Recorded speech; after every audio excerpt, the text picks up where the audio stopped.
All right, here we are with Senator Ted Cruz, the good senator from Texas. Welcome. James, great to be with you. Thank you for having me. All right, Senator Cruz, I want to start with how would you grade Trump's first 100 days, or at least Trump 2.0 in his first 100 days? Look, I would give it an A+. I have to say it has been extraordinary. In the history of our country, we have never seen a president hit the ground running as fast as President Trump has, and who has accomplished as much as he has. And there's a big difference, I think, between the second term and the first term. I think the second term, the president came in knowing exactly what he wanted to do and knowing exactly how he wanted to do it. And every day now, I literally wake up and grab my phone and go look to see, okay, what did we do today? Because it has been, the record of accomplishment has been astonishing. Let's take, for example, the border. There was no bigger issue in the election last year than securing the border. The single clearest mandate that came out of the election in November was to secure the border. We have seen, since Donald Trump became president again, illegal border crossings drop over 95%. It is staggering. And you know, my favorite line from the president's State of the Union address is he said, Joe Biden said last year that he could not secure the border unless Congress passed new legislation. Well, we didn't need new legislation. It turns out we just needed a new president. And that's exactly right. And it's been incredible what's gotten accomplished so far. And I'm excited what the next 3.5 years have to hold. Well, there's a lot of action going on right now with the tariffs. Your colleague in the Senate, Elizabeth Warren, says all of this tariff stuff can be undone and overridden by Congress if they vote in favor of it. Do you think that's at risk of happening? You know, I don't. And I got to say, you know, typically any quick question that begins with Elizabeth Warren says that, you're not going to find a whole lot of wisdom in the words that follow that. She manages to be wrong on just about everything. Listen, when it comes to tariffs, that has been an area of massive change, and there has been some real uncertainty that has been caused, and this is something I've talked about a great deal. I think there are two paths in front of us for where we can go on tariffs. Path number one is I think the president, with the tariffs he's announced, has enormous leverage now over our trading partners. And what I hope will happen is that we will use that leverage to negotiate much, much lower tariffs from our trading partners in exchange for the president lowering tariffs he just announced. If that happens, if in the next 30 days, 60 days, 90 days, the result is we see tariffs worldwide dramatically cut, that would be a massive free market victory for the president, for the United States, for Texas. That would benefit Texas farmers and ranchers and manufacturers and small businesses. I hope that's the path we take. Now, James, I will see there is a second path we could take. And there are voices in the administration advocating for this second path. And that is a path that leaves in place high tariffs in perpetuity. High tariffs from America, and in response, high retaliatory tariffs from our trading partners. I very much hope we do not go down that path, because if we do, I think that would hurt Texas and it would hurt the country. It would hurt our farmers, our ranchers, our small businesses, our manufacturers. So I can tell you, I spend a lot of time with President Trump. I was with the president on Air Force One this weekend. We went down to the UFC fight, which was incredible. What, the one in Miami, that one? Yeah. Oh, yeah, how cool is that? Awesome. That was spectacular. But we talked about tariffs a lot. What I urged him then and what I've urged him repeatedly is use the leverage to win a massive victory for opening up markets across the world to American goods. And doing that will be an extraordinary victory for Texas. Well, I think one of the legislative priorities we're all watching the most, because it affects pretty much everyone listening, is extending the Tax Cut and Jobs Act from 2017. It expires at the end of the year. I know your political opposition isn't going to roll over and just give it to you for nothing. Do they have an argument against it, or are they asking for something in return for passing it? What's the situation with the tax cuts being extended? Well, so the beauty of it is that the Democrats, sadly, are adamantly opposed to cutting taxes. They want to raise taxes on everybody. They are a tax and spend party. That's what they believe. But the good news is that we are using a procedural tool that we don't need a Democrat vote. That's still going to vote no, and that's fine because we can pass it with the Republican votes we have. We're using something that's called budget reconciliation. Now that sounds like a bunch of Washington gobbledygook. The only thing important to know about that is budget reconciliation is the principal exception to the Senate filibuster rule. The Senate filibuster rule requires 60 votes in the Senate ordinarily against legislation. Now, since we only have 53 Republicans, if you got to get 60 votes, you need 7 Democrats.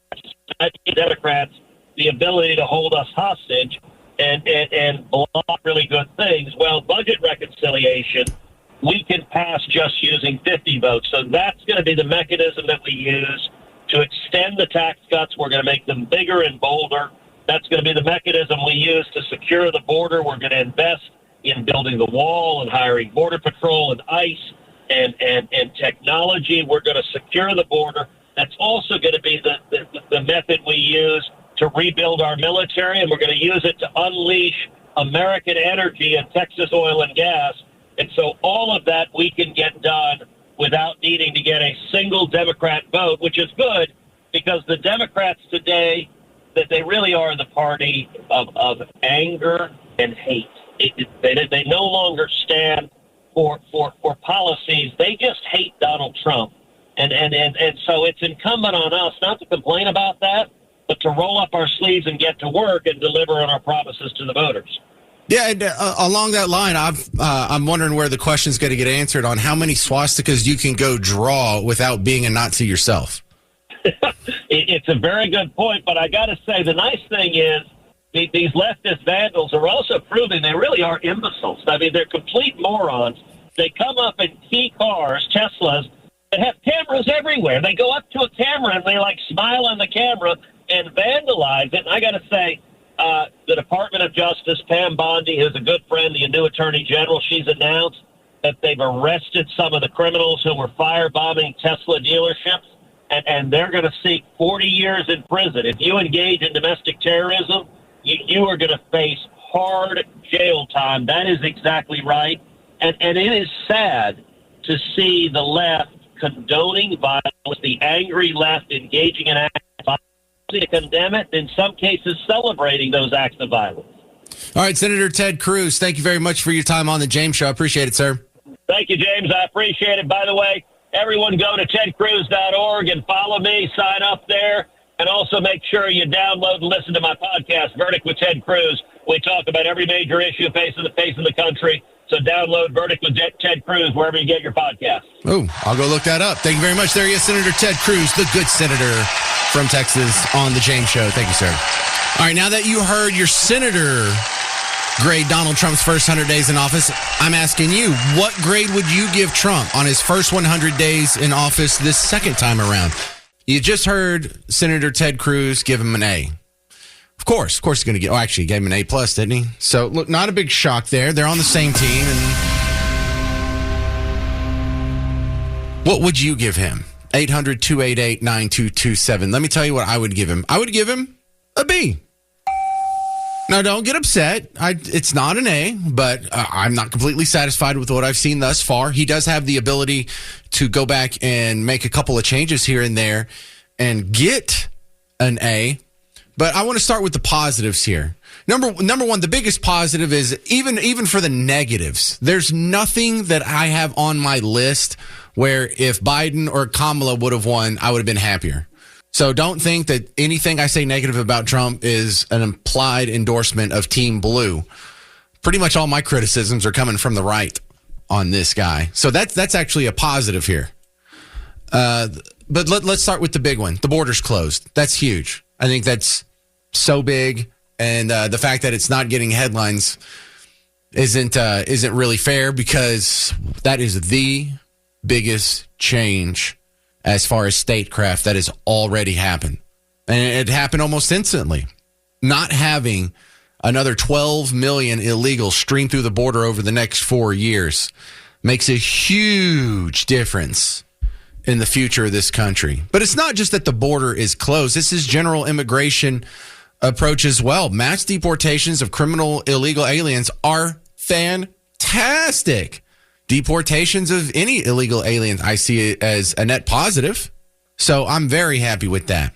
Now, I'm happy with the cuts that Doge has made with firing so many people, and they say the Department of Education is effectively closed. Well, I don't like that word effectively in there. We don't need any adverbs in front of it. We need the Department of Education to be closed. We need USAID to be closed and closed forever. And so he's done all he can do with executive orders and the control that he's been given in the executive branch. This is one of the things that could move him up to an A as soon as this gets codified into law in the next big spending bill. The new investments from tech companies like NVIDIA here in Texas, they're building a new plant in the Dallas area, a new one in the Houston area. But it was like $500 billion in new investments announced before he was even sworn in. We're well over $1 trillion now, especially with the great news that we got just this week. I mean, that NVIDIA news broke yesterday. And then something that's flown under the radar that I really like from the Trump administration that I found so disappointing with previous administrations is how many hostages, American citizens that are being held hostage abroad that he's brought home. 6 American hostages in Venezuela, 2 Americans in Afghanistan, an American in Hamas captivity, a Pennsylvania teacher in Russian captivity, American citizen in Belarus. So this is something that you feel like any president could have done this at any time. They just didn't care. Didn't want to spend the political capital on it. Too busy doing other things. I thought that was fantastic. And now let me get into where it's going to get a little rough here. Let's get into the negatives. Number 1 on the negatives is we still don't have the Epstein list. And I mean the real Epstein list, not the redacted one that was already made public when they put the binders out there and they've got the influencers at the White House with Pam Bondi for the photo op. Nope. Not too happy about that. And also not too happy about the continuing resolution that kept Biden's spending levels in place through September. Now, that might be something that resolves itself in September. Again, here's the room for improvement. If September rolls around and the next continuing resolution, or if they actually, God forbid, do their job and pass a for real budget, if that gets balanced, he's to an A+. He is not just an A- or an A. That's an A+ if this man can balance the budget. But he's already given up sort of the ideological battleground on balancing the budget for the whole first year of his presidency. So disappointing. So those are the 2 big negatives, the budget and no Epstein list. Also, the raising of the debt ceiling by $2 trillion, I consider that a no bueno. But here's the gray area where if this guy can actually work out what's going on with the tariff situation, that'll catapult him into an A+, whether he balances the budget or not. Because, look, as long as the budget deficit is cut in half and we see better tariff rules out there, we see freer and fairer trade among the nations of Earth with America, I think I could begrudgingly move him up to A- territory. But overall, it's a B. And it's not a B+, and it's not a B-. I thought Joe Biden was an absolute F. I thought Trump 1.0 was probably a C. Trump 2.0, better than Trump 1.0. Where was all these mass deportations first time around? He did lock down the border. That was fantastic. Love that. But he didn't do all these big Doge cuts either. Where was that the first time around? So this Trump is doing better than the first Trump. I like this Trump. Trump 2.0 is better than Trump 1.0. My next guest, Shannon Martin. She's a bank rate analyst when it comes to insurance. Welcome to the James Show, Shannon. Thank you for having me. So I want to start with something that Donald Trump promised on the campaign trail. He promised to lower our car insurance. Now, I like the sound of that because I think all of us would like lower car insurance. However, you wrote a great piece on Bankrate a while back that pointed out that car insurance regulation is mainly in the hands of the state. So is there anything he could really do about that, Shannon? Well, I thought it sounded good, too. I would love it if someone could lower my car insurance, but unfortunately, it just doesn't work that way. Insurance is run by each state. Insurance carriers have to file for rate adjustments with the state and get approval before they can increase rates. And they base the rate of insurance off of risk, off the cost of automobiles. So there really isn't a way for any one person to say, okay, we're going to cut your car insurance in half because cars cost what they cost and risk is what it is. So that's just not something that someone can do without a lot of legal changes and other things in place. Is there anything he could indirectly do to help you with your car insurance? Well, maybe. There are some things that he could do that can increase or decrease your insurance. There are problems regarding third-party litigation. If you've ever driven down the highway and you see the big billboards saying, I won $10 million, my lawyer helped me from my car accident, those types of things are really increasing the rate of car insurance because there's a lot of lawsuits that are happening where people are looking for nuclear verdicts, big payouts, and they're just not supportive of the industry or individuals, because as an individual, you probably won't get that major payout. It's better just to go through your insurance carrier.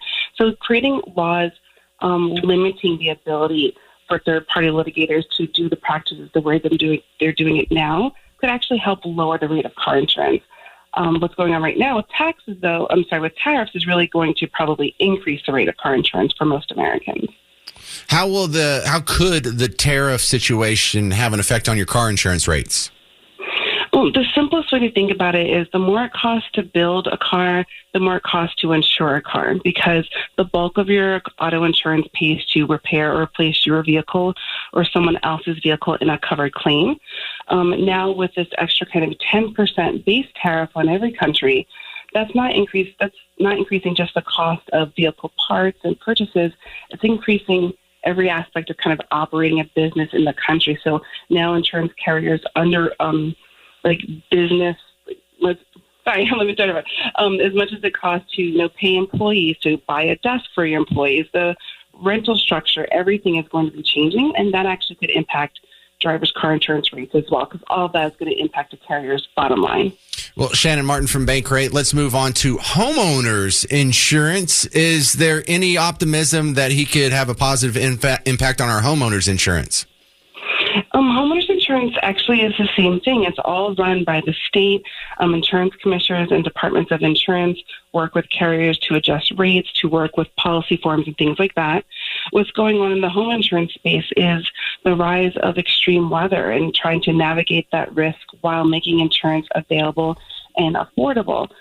So again, changes in how lawsuits are being performed in this country, that's something that might be able to lower the cost of insurance. Doing something about the cost of the materials used to construct a home. Right now, the cost of lumber is really high. More tariffs actually make it even higher. So it's more about what can we do to lower the risk and lower the cost to build homes and to build cars, rather than just chopping off the cost of home and auto insurance premiums. If you're a car insurance company, is there anything you could do to say, look, if you're going to have a Cybertruck, we might have to give you a keying premium or maybe a swastika surcharge for all the vandalism that's happening? I don't think that's something that they can do, but we do kind of have a case study. We know that around 2022, when Kias and Hyundais were being broken into and stolen, that created such a high risk for those vehicles that a lot of carriers started to decline comprehensive coverage or maybe offer coverage for that vehicle. That happened to a coworker here. Joseph had one of those Kias that got stolen easily, and I think he got dropped too. So you just described Joseph. Well, I'm sorry for Joseph. I have a Kia too, so I feel his pain. Oh no! But really, with the Cybertruck situation, it could get to a point where it's becoming just so expensive to replace these parts that maybe that type of coverage won't be offered to some carriers. But it would take a while for it to happen. And then remember that Tesla has its own Tesla brand insurance that's not available in every state, but a handful of states. If that happens to you where you don't have the coverage to your regular carrier, you might be able to turn to Tesla to get that coverage there. All right. I didn't know they had a special rate going like that. So do we need to just crack down on our representatives in Austin to get some real progress on this front? Believe it or not, working with your government, working within your community actually is one way to stay ahead of what's going on with your car insurance rates. Your insurance commissioners are usually appointed positions. And so if their constituents let them know what they're happy with, what they're not happy with, that actually could kind of make a difference when they get these rate increase requests from carriers. Maybe they're able to give them a little bit more pushback than they would.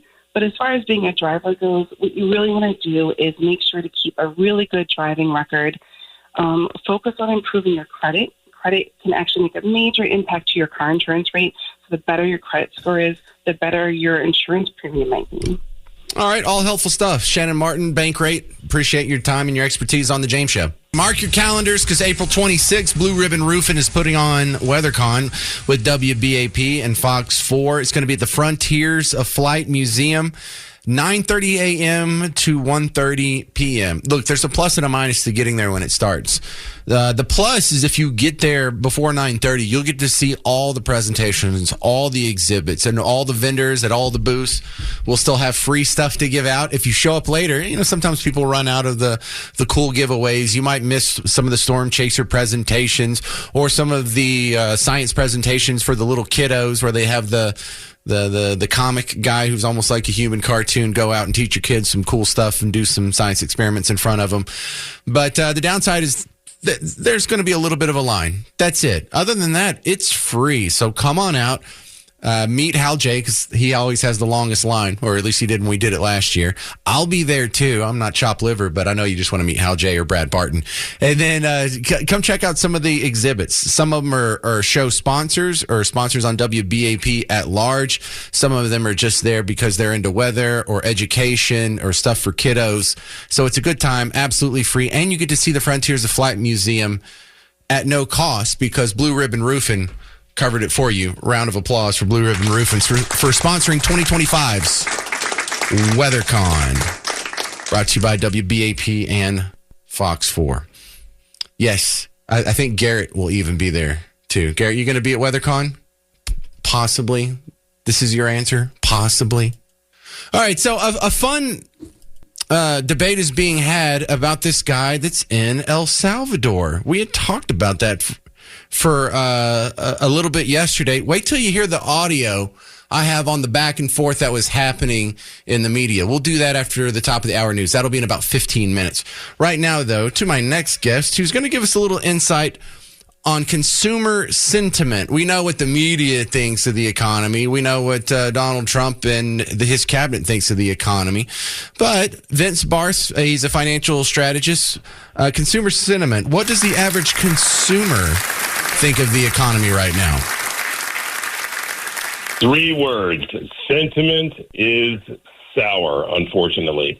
Well, that's always a concern because people like to think of economics as dollars and cents. It's numbers on a spreadsheet. But it's really a study of human behavior more than money. If you're looking for a job, my firm is growing, in fact, because you are preaching to the choir, my man. So when we as consumers perceive the economy as doing well, and very specifically when we look at our investment account statements for our 401k, for example, and the stock market's going up and interest rates might be going down a tad, so our bonds are making money, and in general, the directionality is up, we feel wealthier and therefore are more inclined to spend on discretionary goods and major durable ticket items like a new refrigerator, washer, dryer, etc. The inverse of that also applies, where when we watch media and the headlines are dominated with negative news around the economy, and in particular our portfolios, we rein in those discretionary expenses and hold off on some big ticket items. And the problem with that is that behaviorally, when we spend less, it can inadvertently lead to an economic slowdown. I find it interesting that this is the highest number going back to the 80s. It wasn't higher than this when we had the dot-com bubble bust. It wasn't higher than this when we had the financial collapse in 2008 and 2009. It wasn't higher than this during the collapse that happened during the pandemic. I find that odd. That's right. So it was the lowest reading since June of 2022. And if you remember, at the time, that was really at the peak of when the Federal Reserve took the wrecking ball to interest rates and went from 0 to 5.5 on what is called the Fed funds rate, or said differently, the rate that the Federal Reserve itself sets by way of the FOMC. The second lowest in the survey's history, going back to 1952, is the reading that we just had. So we're talking second lowest. Okay. Of data. Yeah, I mean just decades. It's an abysmal reading to sugarcoat it. Well, how much of this is based on the actual fundamentals of the economy versus apocalyptic reporting in the media? That is an excellent-looking question. Perception is reality, and the perception among American consumers really is twofold. The first is driven by the Trump tariffs because people remember the inflation that occurred in 2021 leading into 2022 that caused 9 and 11% year-over-year inflation, and it prompts pain. And the second driver is that a lot of folks remember the stagflationary impact of when inflation is high and economic growth is stymied, and that can really cause a problem. And so if the collective perception is that Houston, we have a problem, people can rein in the spending. But fundamentally, going back to your point regarding the economy, growth has trumped expectations over the last 2 years. And my view is that the economy structurally changed in response to COVID because, as it turns out, when you keep millions of Americans and people worldwide, for that matter, in their homes, drop interest rates to zero, and plow a bunch of dollars into the economy, inflation results, and how and where people spend time and money change. And so because of that, we've had a higher level of baseline inflation, not crazy year-over-year inflation, but we're back in that sort of core 3% range, which is where it's been over long periods of time. Historically, the difference, though, is that it feels higher because we had 13 years of zero interest rates where growth was barely scratching 2%. All right, Vance Barse, he has his website, vancebarse.com, VANCEBARSE.com. Thank you very much, Vance. The pleasure was mine. Thank you.